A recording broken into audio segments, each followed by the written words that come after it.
kembali bersama kami pemirsa. Tadi di segmen sebelumnya kita sudah sempat menyaksikan sedikit ya. Ada sedikit adu panas, adu gagasan dan juga sanggahan. Saya boleh minta pertanggungjawaban langsung dari panelis kita. Patri, seperti apa kemudian melihat tadi?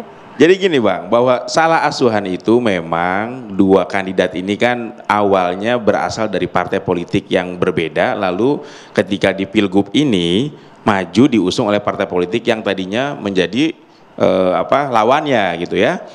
Bobi Nasution itu kader PDIP, sekarang diusung oleh Partai Gerindra ya setelah riuh dinamika Pilpres kemarin. Dan inilah yang menjadikan Pilgub Sumut ini menjadi menarik sebenarnya ya.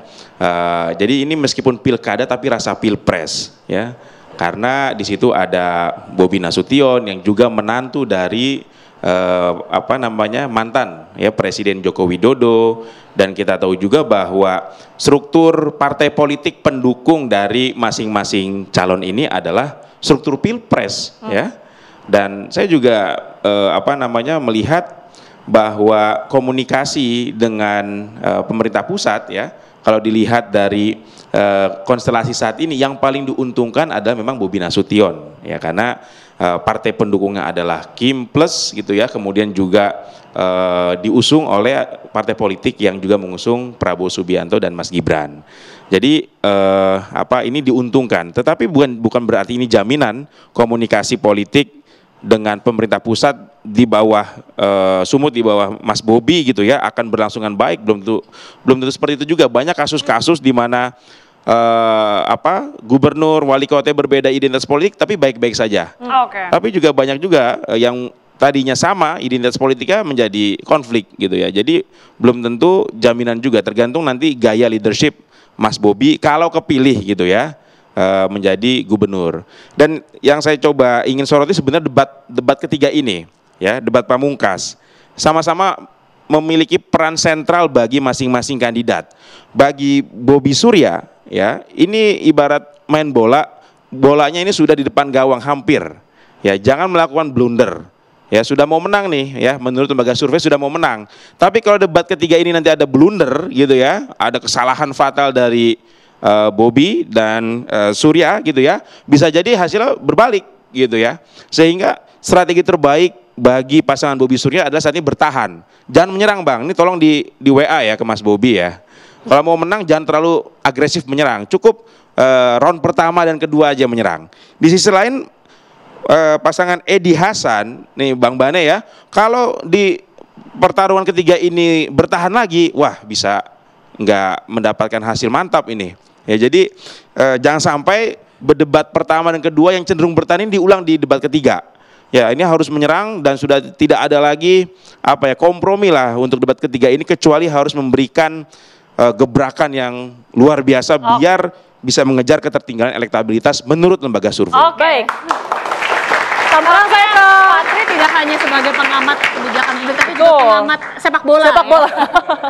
Saya bergeser terlebih dahulu ke Mas Visnu, apa yang kemudian Anda catat dari masing-masing statement ini, karena nampaknya memang kalau berbicara mengenai masing-masing wilayah, kita berbicara mengenai Medan, sudah pernah menjabat sebelumnya, skup yang lebih besar untuk Sumatera Utara sendiri juga ada pasangan calon yang menjabat di sana. Seperti apa? Ya, jadi mungkin yang paling challenging bagi para calon gubernur ini adalah menjawab tantangan Presiden Prabowo, karena Pak Prabowo sendiri kan punya ambisi untuk mencapai pertumbuhan ekonomi 8%. Tentu saja pertumbuhan ekonomi 8% itu tidak akan mungkin bisa tercapai kalau daerah-daerah besar seperti Sumatera Utara pertumbuhannya biasa-biasa saja. Kalau saya lihat track record dari Sumatera Utara itu pertumbuhannya itu tidak lebih dari 5%, ya. Bahkan ada yang 3%, 4%, 5%. Nah itu kebanyakan para ekonom mengatakan pertumbuhan ekonomi 3, 4 atau 5% itu pada dasarnya lebih dari government spending sama consumer aja gitu. Padahal dibutuhkan sumber pertumbuhan ekonomi baru. Nah ini yang ingin saya dapat dari para calon ini, kira-kira program-program apa yang bisa men-trigger sumber pertumbuhan baru itu, misalnya investasi. Kan Pak Prabowo juga sekarang ke luar negeri ya, ke Cina, ke Inggris, ke Amerika gitu kan. Nah itu kan salah satunya adalah untuk meng-attract investasi. Nah, kalau investasi ini tidak didukung oleh kepala daerah, termasuk Gubernur Sumatera, yang tidak ada inovasi kebijakan, maka sudah pasti investor seperti tahun-tahun sebelumnya merasa kapok dengan birokrasi gitu ya, karena banyak pungli dan sebagainya. Jadi apa kira-kira solusi dari para calon gubernur ini untuk mengatasi masalah pungli di sektor investasi yang sudah akut dan menimbulkan biaya ekonomi tinggi gitu. Oke. Terima kasih. Itu tadi sudah kita dengarkan apa kemudian catatan-catatan dari panelis kita. Langsung ke Pak Sugeng terlebih dahulu untuk bisa menjawab apa yang bisa ditawarkan. Sebelum saya menanggapi panelis, saya sedikit tadi menanggapi apa yang dikatakan oleh Bang Bani. Ini nampak jelas bahwa kenapa alasan motivasi PDIP mendukung Edi Rahmayadi, alasannya sakit hati. Karena ditinggal Bobi, maka nggak ada pilihan dukung Edi Rahmayadi. Nah, ini yang harus kita pahami dan selalu diajarkan oleh Pak Prabowo Subianto. Tidak ada ruang pribadi kalau terkait dengan rakyat. Kita nggak mau terima dia. Ya, dia daftar kita tolak. Persoalan perkawanan dan tidak. Ayo kalau ditinggal beda-beda itu. Bentar, Bang. Tidak ada ruang pribadi jika menyangkut hajat hidup rakyat. Prabowo sudah membuktikan itu. Itu yang mengapa kami harus mengevaluasi berkali-kali apakah kami harus mendukung Edi Rahmayadi atau Bobi. Bukan persoalan benci, bukan persoalan ditinggal sebagai kawan, tapi bagaimana mencari pemimpin yang bisa membawa Sumut bisa berkemajuan. Itu yang pertama. Baik, Bang. Bang, mohon izin kita fokus terhadap pertanyaan dari panelis tadi ya. Seperti apa kemudian solusi untuk memberantas pungli sebenarnya? Mungkin kita bisa fokus ke sana. Mau saya jelaskan? Silakan. Yang kedua, terkait dengan kemampuan seorang calon gubernur itu melakukan eksekusi pembangunan. Yang pertama, seorang gubernur itu wajib melakukan konsolidasi internal birokrasi.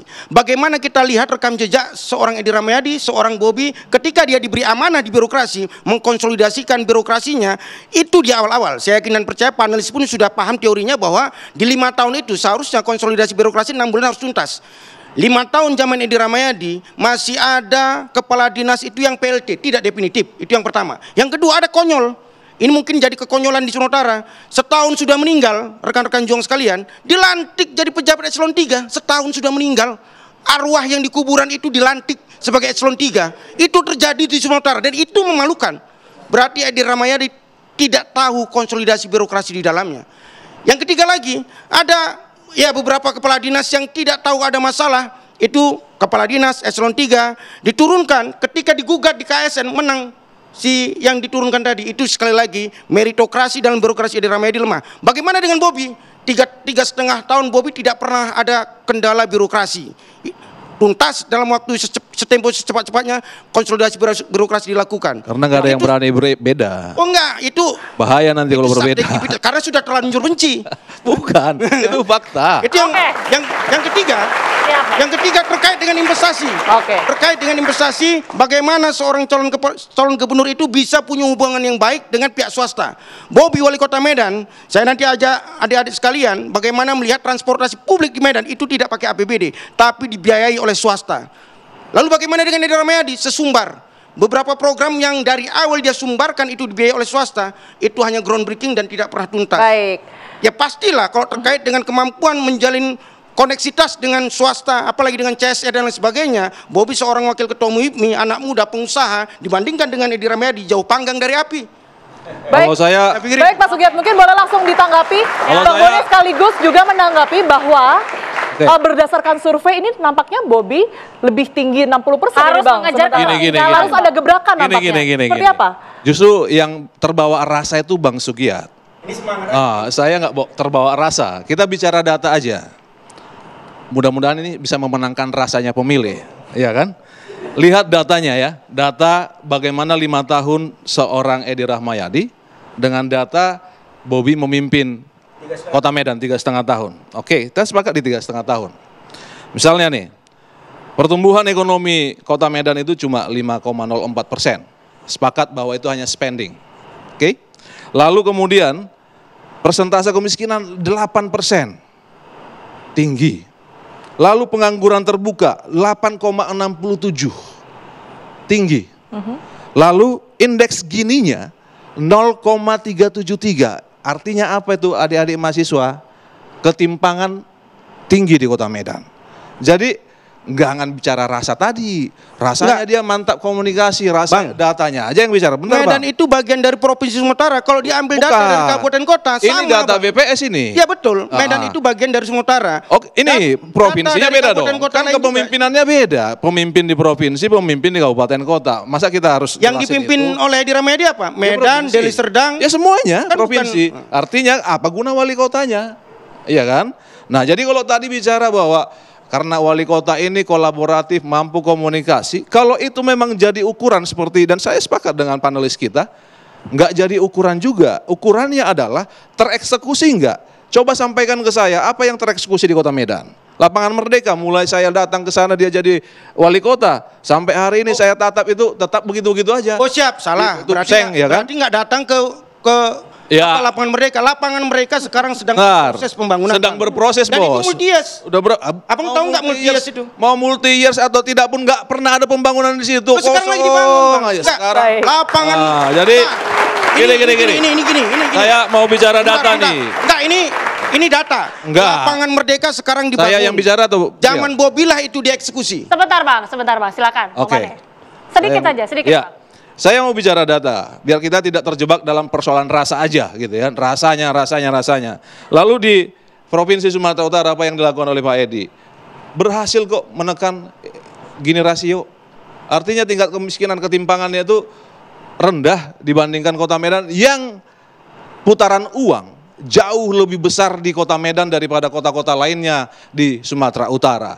Artinya uang yang beredar di Kota Medan itu hampir 3 kali lipat dari uang yang beredar di Kota Deli Serdang.